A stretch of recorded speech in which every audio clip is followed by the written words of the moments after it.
Hi, everyone, and welcome to our sensory program. Today, we are going to travel to amazing place in the world called India. This is where my family is from, and I understand that you're actually learning a lot about places around the world. So I thought I would share one of my favorite places with you. So does anyone know what this picture is of? I'll give you a second to take a guess. And if you already know, that is amazing. This is a photo of a place in India called the Taj Mahal. And it's an absolute wonder of the world. And it was actually built in honor of a man whose wife passed away. So it's actually called a mausoleum, but it is incredibly beautiful. It's made from marble, and the architecture is very indicative of the architecture in India. So before we start exploring, I wanted to show you a map of India. And as you can see, it's a really big place. My family is from, I'm going to point my mouse to this area, this region called Ahmedabad, which is a city in a state of India called Gujarat. Did you know that India is broken up into states just like the United States? A lot of people don't know that, but yeah. And so my family is from Gujarat, which borders the Arabian Sea and the Indian Ocean. And typically people from Gujarat don't eat meat and don't drink alcohol. It's a very conservative state. People wear very modest clothes there. And it's really special. So I'll talk a little bit more about that. But can you see any countries that border the Indian border? I'll give you a minute to look at this map. Yeah, so this country right here that shares a border with India is called Pakistan. And this country right here, it's very small, but this country is called Nepal, and they share a border with India. And then of course, China shares a border, and Bangladesh, and Bhutan, and Myanmar. So a lot of people don't realize that North India has a lot of unique cultural fusions. There's a lot of blends of cultures. And I'll talk a little bit more about the food in India in a little bit, okay? Now you can see South India is very close to the equator. So it gets really hot there. And North India actually has the Himalayan mountains. So it's very cold in the north. They get a lot of snow there. And in the south, it's very, very hot. So I'll show you a little bit more in a second. So this is a map of India and all of the states in the country. So India, it's kind of a subcontinent. It juts out of the, Europe, in between Europe and China. So that's why they call it a subcontinent. But you can see there's a lot of states there, just like we have a lot of states in the United States. So these are the different borders of the states. And I just wanted you to see that there's a lot of similarities between our amazing United States and amazing India. And each state has its own culture, has its own special food, has its own clothes and festivals. So it's kind of like if you were to think about barbecue in the United States. The barbecue in North Carolina is really different from the barbecue that's in Texas, right? Or even in South Carolina. So the same goes for India.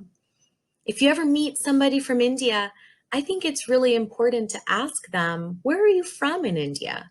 Because that can tell you a lot about their culture. Even the languages spoken between the states are different.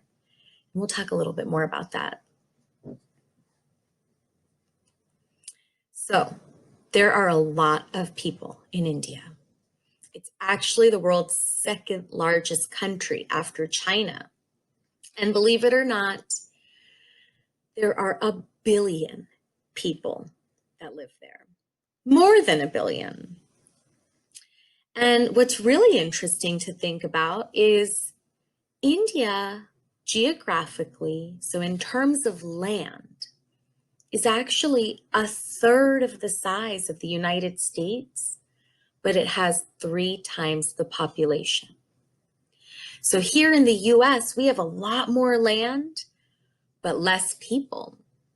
There's about 350 million people that live in the United States. So India is a very, very densely populated country. There's just a lot of people everywhere because they don't have as much land as we do. And you can see that this country is growing very quickly. So some people think eventually there may be more people in India than there are in China. That's kind of crazy to think. So many people in such a small place. It's pretty amazing to me.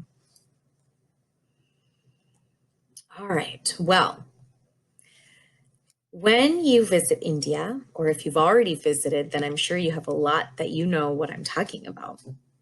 But there are really big cities in India, just like in the United States. Can you think of some of the biggest cities in the United States? Let me think. Ooh, there's one, New York City. That's a big place. Have you been to New York City before? It's massive. And Chicago, LA, Dallas.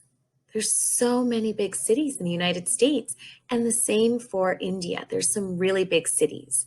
So Mumbai, or some people say Bombay, that's one of the larger cities.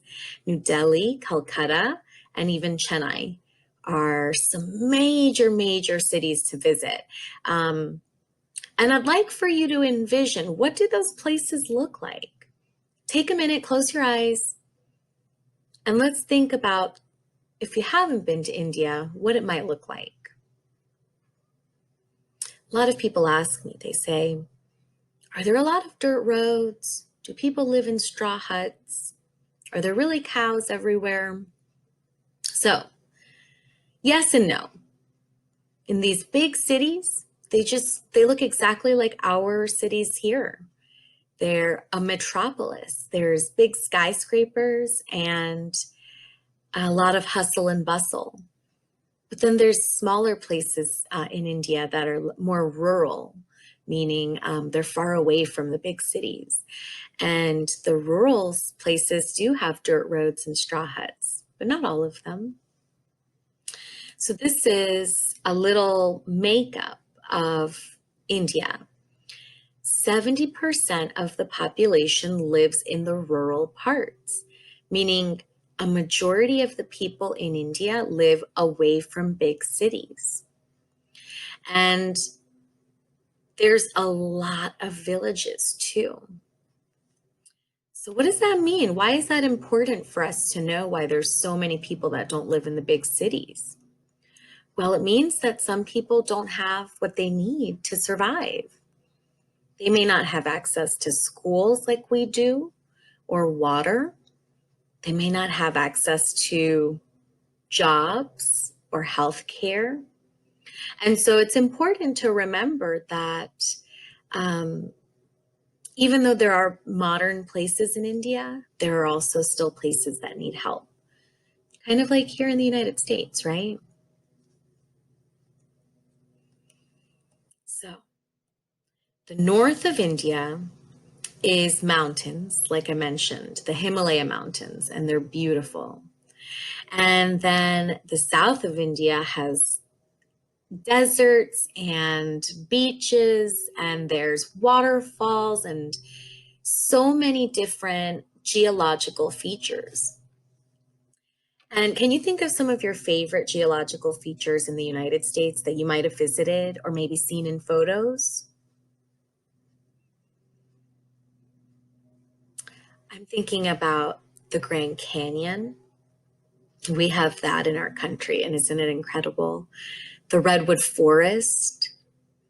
We have the Arizona deserts. And then we've got waterfalls and the Smoky Mountains, and we've got the Rocky Mountains, and so many different things in our country here. Well, there's a lot of different types of places in India. Just amazing. So when you think about India, I don't want you to think of any one picture. I want you to think of how amazing the whole place looks. This is a photo of the Himalayan mountains from outer space. Believe it or not, that's one of the only mountain ranges that's visible from space by astronauts. It's pretty cool, huh? I just wanted to share that with you because I love this photo. This is one of the highest mountain ranges in India called Kanchenjunga. And it's absolutely stunning. You just see this breathtaking landscape. And I don't know if you noticed, but right down here where my mouse is, this is an entire village. Could you imagine waking up to that view every day and breathing in the fresh, cold air from the mountains? I just think it's a really special place, and a lot of people don't know that this exists in India, so I wanted to share with you. So in India, it gets really hot. I like to call it the weather over there is hot and hotter. I mean, there are days where it gets cold. It just depends on the year and the time of year. But typically there's two seasons. There's a wet and a dry season. And so the dry season is from November to April, and that's when you don't get a lot of rain. It gets a little bit cooler closer to December or January, so it's not so terribly hot. And then the wet season comes from May to October. And yeah, it literally rains all the time. Now, some people think, oh my goodness, I don't think I could manage all of that rain. But that rain is really important for a few things that grow in India. Can you think of some things that grow in India that we use here in the United States and other places in the world?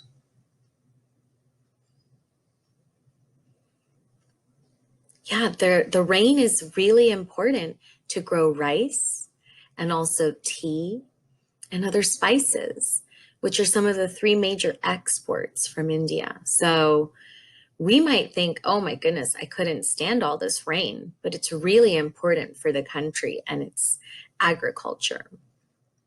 Another thing to consider is it's because of the mountains in the north and the hot air from the south. When the hot air from the south gets trapped by the cold air from the north, that's what creates a monsoon. And so that's why it's very common in India because of the geological terrain of the country. So just a little information there for you. So again, there's so many different things to see. There's a lot of rivers. There's one river in particular called the Ganges River, and it's an absolutely stunning river to visit and see in person.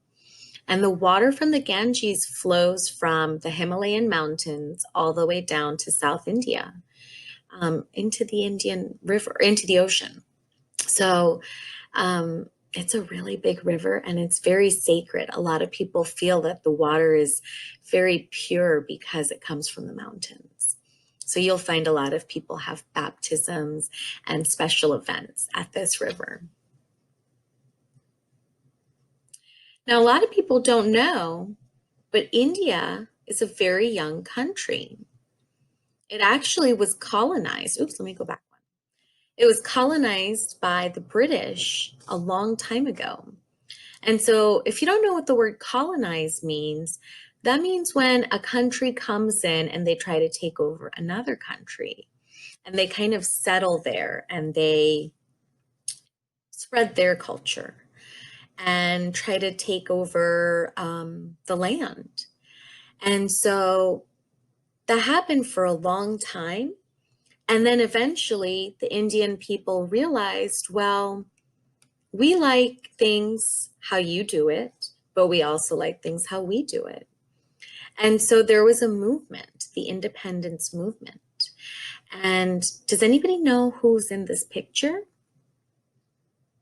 Yeah, that's Mahatma Gandhi. And Mahatma Gandhi, he was one of the leaders of the independence movement of India. And he was a peaceful protester, and he was somebody who believed in the Indian people and that they had a right to their own land.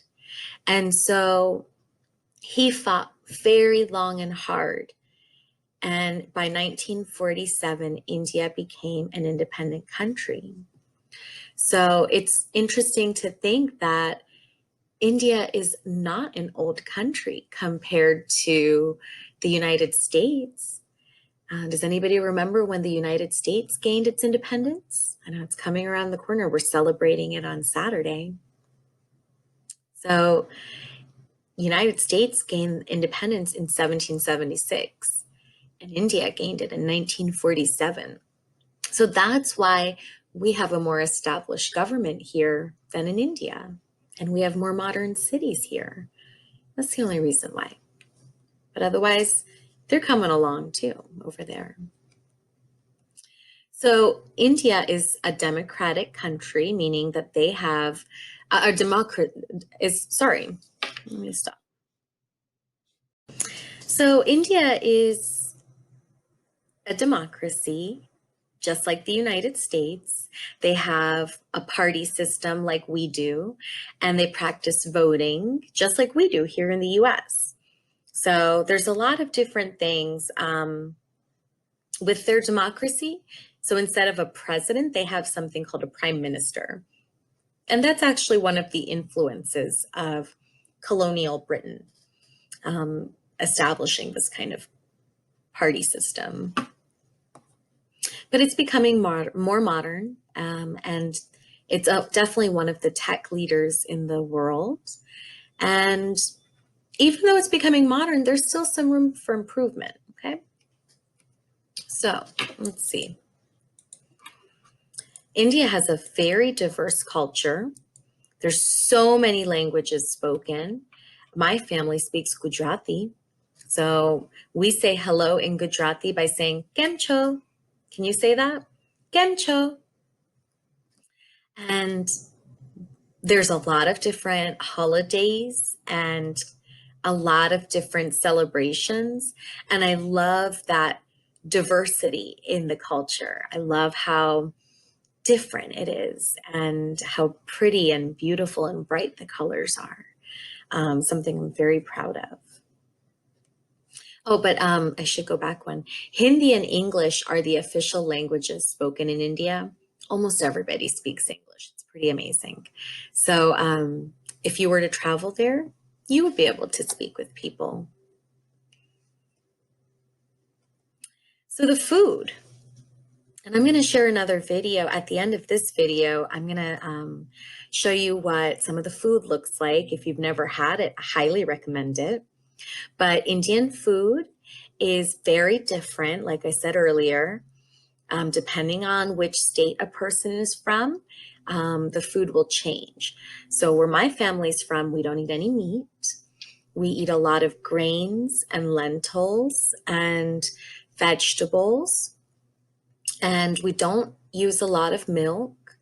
We make a flat, unleavened bread called roti. And that's made out of wheat flour and water and oil. Kind of looks like a tortilla, like a wheat tortilla. But then if you were to go to North India and to a region called Punjab, you would find some delicious food that's so different from the Gujarati food that I know. So in Punjab, you'll find a bread called naan. And naan is like a kind of like a pita bread. And I think you would like it if you like bread. It's made inside of a clay oven, and it's got like a crispy side on the outside, but it's soft and warm in the inside. It's delicious. There's also something called chicken tikka that's very common in North India in Punjabi food, and they eat a lot of goat there too. And then if you get to South India, South Indians don't eat as much meat as North Indians. They eat more fish because they're closer to the ocean. So it makes sense, right? So in South India, they have special delicacies called dosa, which is like a crispy crepe made out of lentils. And they have a soup, a lentil soup called sambal or rasam. And you can eat that with rice. So it's kind of like a little twist on what we know here. They eat the same kind of food over there. It just looks different, that's all. The clothes are very unique. Women wear saris, and saris are made out of a long piece of fabric that is typically 7 yards long. And depending on where you come from in India, you drape it a different kind of way. So I love Indian clothes because no two outfits look alike. And they're really brightly colored, and it's kind of one size fits all. So there's a very big sense of community with the fashion because you can share so much of what you have. The men wear something called kurtas, and kurtas are like a really long shirt with a pair of pants. So really similar to here, we wear pants and shirts, right? They do too. So a lot of people wonder, let me go back. What is it like to live in India? Well, it's very, very inexpensive because the money over there isn't valued as it is over here. So the money in India is called rupee. That's the currency. And 70 rupees makes $1. So you can get a lot for your money's worth when you're in India. For example, like a beautiful meal that might cost $30 in the United States might cost $4 to $5 in India. And people wonder, why is it so inexpensive over there? That goes back to what we were talking about with all of the people living in rural places. Sorry, those are my children in the background of this video. I'm sorry. But yeah, it goes back to the fact that there's so many people and not enough jobs. So people will get jobs where they can. And that is my bird clock. All right. Well, to give you an idea of the cost of some things in India, an inexpensive meal is 150 rupees. So that's like $2. And then let's see, a gallon of milk, about $2, $2.50. Let's see, what's something that's just so crazy to learn? Oh yeah, one-way ticket to another city on a train or on a bus can be less than $1. Less than $1. Rent can be very inexpensive there too. So as wonderful a place India is, we still have to remember it's a young country and it has certain things that it has to work on. Just like we humans have to work on our own selves and making ourselves better, so do countries. In India, there's a lot of people there that don't have enough resources. So that's one thing that the government is working on. A lot of people still don't have access to education, so they don't know how to read. And if you can't read, that can really affect your health as well as your opportunity.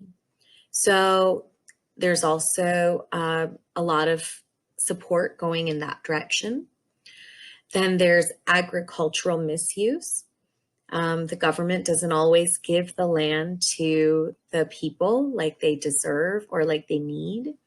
And so there's a lot of back and forth between the people and the government over that issue. And then there's a lot of um, fighting that happens sometimes at the borders, kind of like here in our country. So, you know, even though it's an amazing place to visit, it's got a lot of things to work on, just like any other place in the world. So just keep that in mind. But that's just a little bit of an overview of amazing India. And next, I'm going to show you some of the food. Okay, so here is some of the food from India. I wanted to start off by showing you what Gujarati food looks like. So this is a very typical meal in Gujarat. You've got some breads, and then you've got a lot of different varieties of vegetables and little bowls of soup. This is going to be a little savory, deep fried kind of hush puppy. Then you get a little bit of sauce. And a lot of people say, well, what is it? It's usually vegetables that have been cooked and they're really tender and they've been seasoned with spices. Gujaratis don't use a lot of milk in our food, so everything is very naturally creamy because when you cook lentils, lentils become very velvety and soft in our food, and it just makes it very creamy on its own. So that's one example of a typical Gujarati thali. Thali means platter. And then I wanted to show you some of our breads. So because Gujaratis don't eat eggs, all of our breads are either steamed or they're unleavened flatbreads. So this is a dish called khaman. And khaman is a steamed rice cake. It's so tasty. And you wouldn't even know that there's no because it rises so much. And then I wanted to show you a little bit of dessert. I just saw a dessert a moment ago. There it is. And, oh, that's not a big picture. Let me go back one. Gujarati dessert. There we go. So Gujaratis typically make dessert out of sugar and butter or ghee, and we use a lot of wheat to make our desserts. So this is something called a peda, and it's so good. The closest thing I can equate it to is like fudge. So if you ever see this, I think you would like it if you like fudge. There's another dessert called gulab jamun, which is really popular all over India. And these are little deep fried donuts that have cardamom in it, and they're soaked in a rose syrup, and they're so tasty. You know, sometimes we're scared of the things we're not familiar with, but I say just try one bite and you might be surprised. You might find something you like. That's what a gulab jamun looks like when you slice it in half. You can find those in a lot of restaurants here in the US too. And then I wanted to show you chicken tikka, like we talked about earlier, and this is Punjabi food. So chicken tikka is chicken that's been marinated with yogurt and spices, and then this is what naan looks like, and that's the bread. And you can find this here in the US. It's very prevalent in all Indian restaurants. So I think it's something that caters to the American palate, but it's very traditional too. And then I wanted to show you a dosa. And this is the South Indian crispy crepe that I had talked about. And it's typically served with a lentil soup and spiced potatoes and a coconut chutney. And it's just wonderful. All of this makes my mouth water. I'm so hungry right now, and I'm sure you're probably getting hungry. But I just wanted to show you what some of the food looks like. That way, if you ever get a chance to try Indian food, you might be more inclined to try it. And if you already have tried it before, I wonder if you like it.